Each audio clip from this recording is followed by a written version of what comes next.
Muy buenos días amigos y amigas y bienvenidos una semana más a un nuevo vídeo del Circunpunto, en este caso una nueva entrega de la serie de vídeos del viaje a Tierra Santa. Hoy tenemos un destino muy especial, por fin os voy a enseñar Jerusalén. ¡Comenzamos!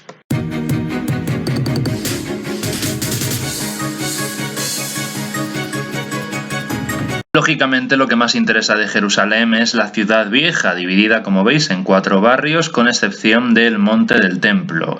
Tiene 8 puertas de acceso la ciudad vieja, una de las cuales, la Puerta Dorada, está cerrada. Ya hablaremos del porqué. Como nuestro hotel estaba en el Monte Scopus, para entrar a la ciudad vieja tuvimos que pasar por la Puerta de los Leones o de San Esteban. No es porque nos pillase más cerca, porque antes de llegar a la Puerta de San Esteban pasamos por la Puerta de Damasco y también por la Puerta de Herodes. No, este rodeo se debió a que nuestra primera parada dentro de la ciudad vieja de Jerusalén era recorrer la Vía Dolorosa en dirección al Santo Sepulcro. Así que tuvimos que dar un pequeño rodeo para acceder finalmente al interior de la muralla por la Puerta de los Leones. Y muy poco después de cruzar la muralla hicimos nuestra primera parada, la piscina de Betesda. En arameo, Betesda significa casa de gracia. La primera vez que aparece mencionada en el canon bíblico, en este caso el judío, en el Tanaj, es en el libro segundo de Reyes, capítulo 18, versículo 17, aunque se repite también en Isaías 36:2. Su aparición más famosa, sin embargo, es en el Evangelio de Juan, cuando Jesús obra el milagro de curar a un paralítico que había acudido a la piscina para intentar curarse y que llevaba allí muchísimos años y no podía acercarse hasta el agua.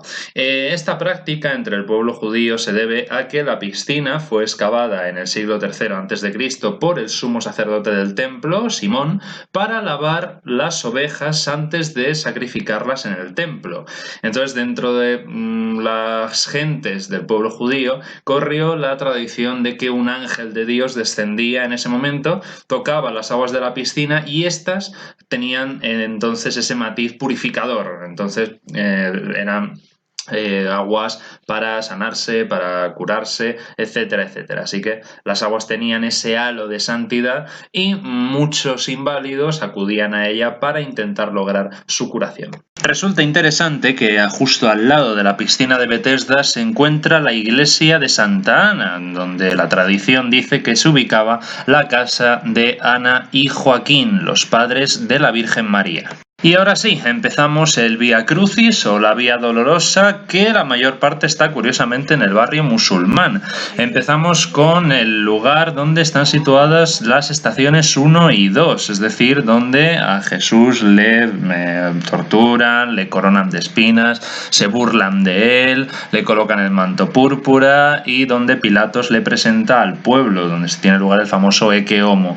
La segunda estación, la segunda parada, es cuando le cargan con la cruz. Un poco más adelante nos encontramos con las estaciones 3 y 4, las cuales están al lado. La tercera estación es la primera caída y la cuarta es cuando Jesús se encuentra en su camino al Monte Calvario con su madre María. La quinta estación conmemora el lugar en el que Simón el Cireneo ayudó a Jesús a cargar con la cruz. Un sencillo grabado en la piedra muestra el lugar de la sexta parada, el encuentro de Jesús con la Verónica. Lo cierto es que íbamos casi corriendo y no nos dio tiempo, o por lo menos a mí, a ubicar cada una de las paradas, porque teníamos prisa por llegar a un sitio muy especial. El Santo Sepulcro, el lugar más sagrado del cristianismo, donde Jesús fue enterrado, donde murió y donde resucitó, propiedad de griegos, franciscanos católicos, armenios, sirios, coptos y etíopes. Como veis, el Santo Sepulcro tiene 2 puertas de acceso, una de las cuales está tapiada. Para saber el porqué hay que remontarse al sitio de Jerusalén de 1187. En ese año, cuando las tropas de Saladino toman la ciudad, este ordena tapiar esta puerta. Al preguntarle a sus hombres el porqué, Saladino respondió que para los pocos cristianos que iban a quedar en Jerusalén, con una puerta les sobraba para entrar.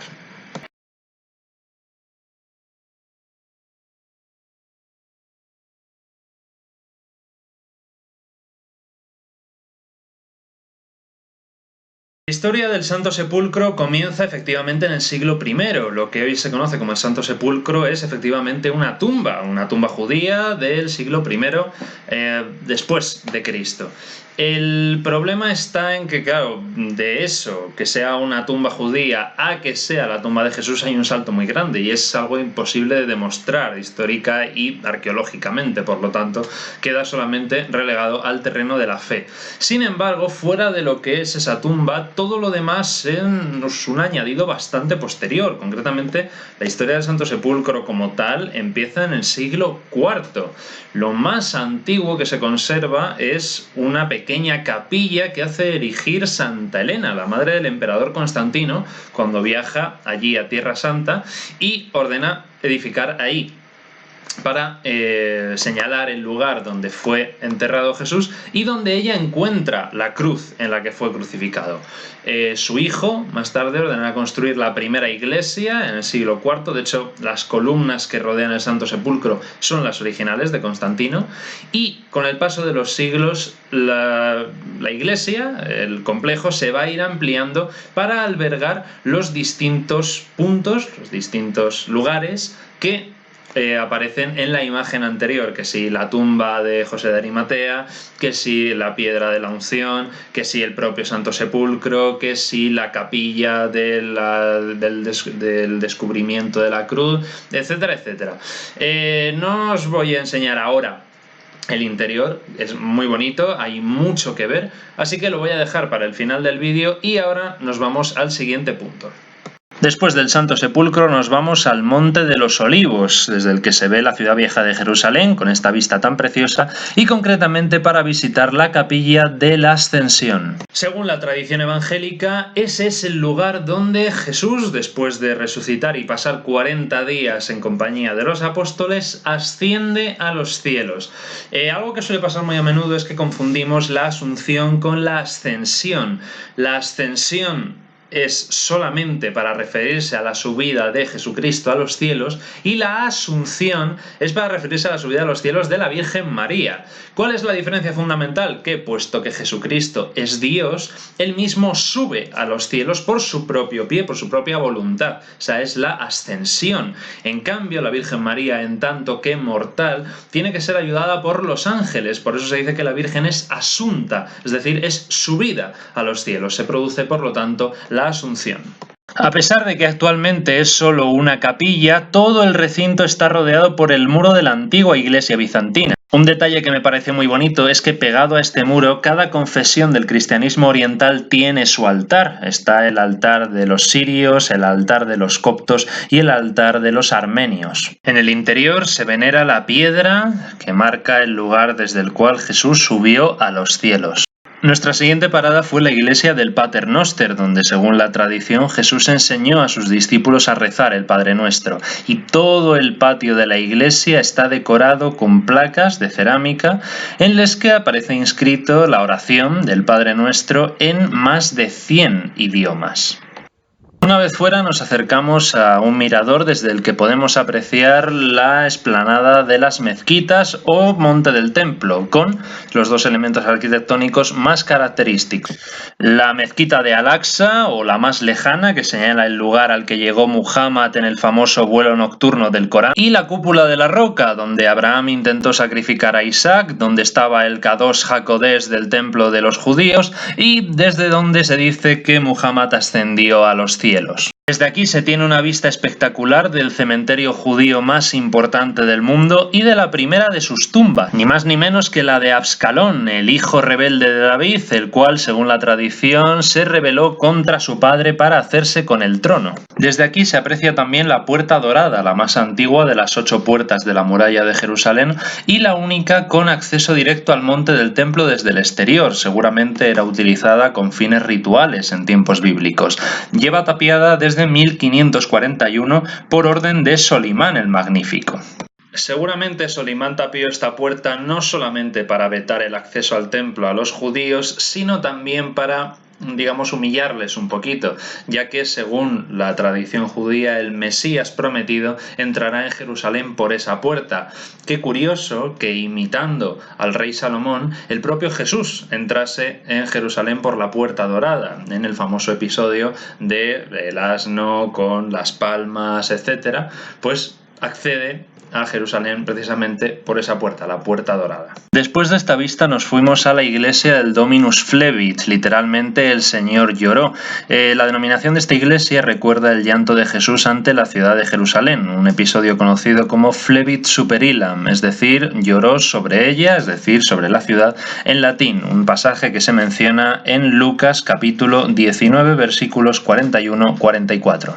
Si también tú conocieras en este día el mensaje de paz, pero ahora ha quedado oculto a tus ojos, porque vendrán días sobre ti en que tus enemigos te rodearán de empalizadas, te cercarán y te apretarán por todas partes, te estrellarán contra el suelo a ti y a tus hijos que estén dentro de ti, y no dejarán en ti piedra sobre piedra porque no has conocido el tiempo de tu visita.